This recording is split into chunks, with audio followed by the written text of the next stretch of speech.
So Michealene, thanks so much for taking the time to talk with us about Tapestries of Hope. Thank you for having me.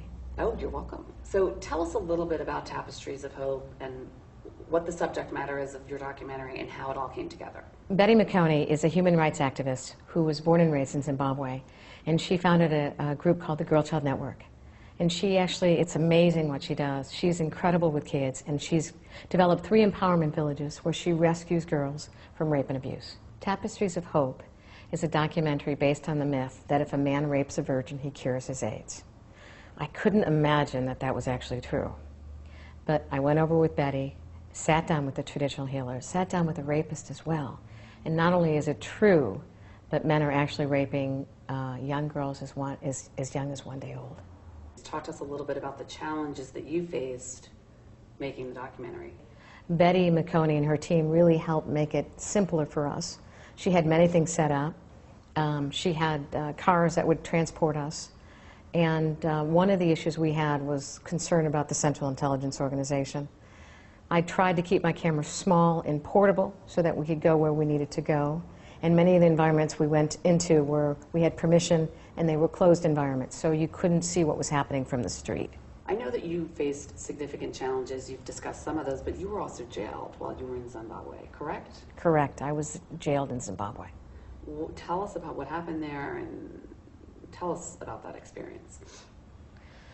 I was very lucky when I was arrested in Zimbabwe. My assistant, it was one of her first jobs out of college, and myself were thrown into a prison in Zimbabwe. It was an overcrowded, co-ed prison.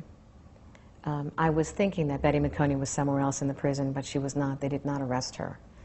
And I was terrified when we had one of the Central Intelligence Organization people and one of the police women bring us to the prison. And when she brought us in and shut the gate, I said, "Oh my God, Maria, am I going to have to worry about rape and abuse?" And she laughed, and she made fun of it, and she said, "Oh, you Americans, you will not only have to worry, you don't have to worry about rape or abuse, and you also get your own jail cell."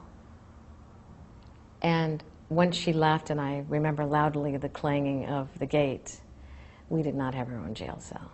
We did, you know, there were feces and urine everywhere. I stepped in feces. I was urinated on. The only way we survived without being raped was the money I gave to the guards. We bribed our way through prison. Tell us, how long were you in prison, and how did you get out of prison? My assistant and I were in prison for 3 days. First day we were interrogated all day, and they let us go home to have dinner because there's no food or water in prison. It was interesting though, at the end of the first day, one of the policemen brought me into his office and shut the door. And he went to the side of his bureau over here, and he reached in and he handed me all of my papers. And he said, "Go home and destroy these or you'll be tortured." What papers? It was my blogging and just little notes about Zimbabwe. I was so fascinated with, you know, the girls. It wasn't political that I was aware of. But and what did they arrest you for? What did they say the charges were? The Zimbabwe government basically said the charges were operating in Zimbabwe without a license as a journalist, which was completely bogus. So getting back to your question about how long we were in prison, we were there for 3 days. We got to go home the first night. We came back the next morning, and you know, coming from America, if you go to a police station and they arrest you and then they send you home, you kind of don't feel it's that serious. And so by the next morning, I thought we were going to go pick up our equipment and go continue to shoot. And by the middle of that day, I realized we were staying. And you know, keep in mind too, they never offered us food or water or anything. And there was never anything less than 15 men interrogating us at a time. At one point, even our first night, they interrogated us in the dark because the electricity would go off in Zimbabwe. So we'd sit in this room, in this conference room, being interrogated in the dark. So by the third day...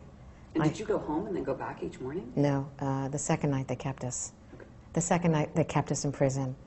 And that night I actually, I saw someone tortured.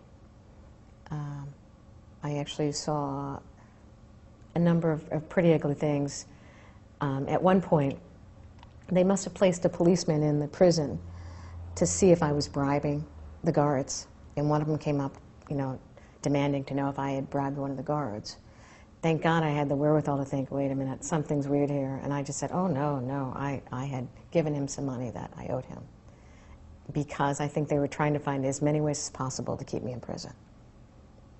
On the third day, they came in mid-afternoon and said, we have a flight leaving Zimbabwe.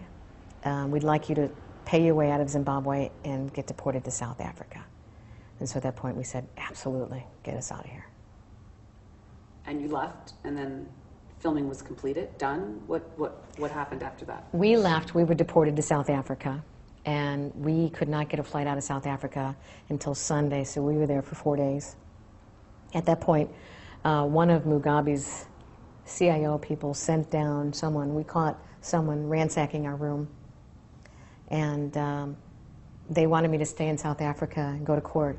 And I said, absolutely not, just get me out of this country. And so by Sunday, we had packed and left. So someone mentioned to me that there was some Facebook component to you getting out of jail. Yes. What's that all about? I was very lucky. My husband had the wherewithal. Well, first off, I should say, my husband's a really calm, low-key guy. And when I got arrested, he started making calls, and he hired human rights lawyers, and he called some friends who'd already been in Zimbabwe. So he knew he was working the system. Someone had found out about these 2 American women being arrested doing a rape documentary, and they started to call the U.S. Embassy. And my husband had the wherewithal to say, do not talk to the press. What he was worried about he was worried about this becoming an international incident. So as my husband hired the human rights lawyers and the U.S. Embassy was involved, neither groups could see us. I never saw either one of those groups. But what happened is one of the producers put a note on Facebook, because I had been blogging, and he put a note on and said, Michealene and her assistant were arrested, please pray for them, and we need to take all this material down. Unbeknownst to me, one of the guys that I'd been talking to and who had been helping us happened to be from somewhere in Europe who had known a guy at the CIA. So he basically called a friend of his at the CIA and got us out. So the CIA got you out? Well, it's interesting because he got on the phone with a friend of his at the CIA, and he said, I waited for about 10 minutes, and he came back on the phone and he said, she's coming out and she's got her film. And then when I went to D.C. maybe a couple weeks later to talk to senators on Capitol Hill, I called him up and I said, geez, can I thank this person? And he said, oh, you don't even know he exists. What's the solution to this problem? I mean, what is it? What is it going to take to make it go away? We need to start talking about the issues. I think we cannot even figure out what the solutions are until we start talking about it. When it comes to Zimbabwe and what's happening there, we need to educate the healers. Many parts of Africa, the highest levels of office believe that in order to cure AIDS, you just take a shower. So there's some real educational components to this, to stop the abuse, to realize how much AIDS has impacted these countries. So I think it's education, it's discussions and awareness. And one of the things that I say in the movie that I think is critical here is that in the United States, we need to stop telling kids what we can do for them. We need to ask the kids. We need to say, what can we do for you to help you heal? What we do in the United States is that we assume we know what they need, and we put them into foster care where their chances of being molested are 3 times as likely. It's staggering.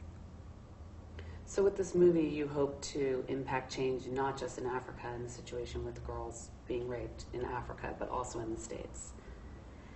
Absolutely. I hope to impact the globe here. We have the International Violence Against Women Act coming up for vote in Congress, but we have VAWA, which is the Violence Against Women Act in the U.S., coming back for legislation next fall, I believe, certainly in the next year. So this is not an issue that we're very different than Zimbabwe. The strange dichotomy is here is a third world on the verge of collapse, a third world country on the verge of collapse, and they're doing a far better job than we do here on abuse. Isn't that staggering? Well, but it sounds like they're doing a better job in the healing process. They're not doing a better job with preventing the abuse. Well, I might disagree with you. We certainly have the funding, and the organizations, but what's so different there is the kids can talk about it. It's name it and shame it, versus here, where we're not allowed to show kids' faces, we're not allowed to talk about what happens to these kids. It's very hush-hush and quiet. And we believe we're protecting the children, but what we're really doing is protecting the perpetrators. So when these girls say, "This happened to me," they begin the path of healing. There's a piece in the movie, too, where Betty says to the girls, "What do you want me to do to your perpetrator?" And the girls say, "I want you to do to his private parts what he did to me." And it's truly that simple. And the girls really don't want that to happen, but they want to feel heard. And I think it may sound overly simplistic, but children here are not heard. Children in the United States are not heard.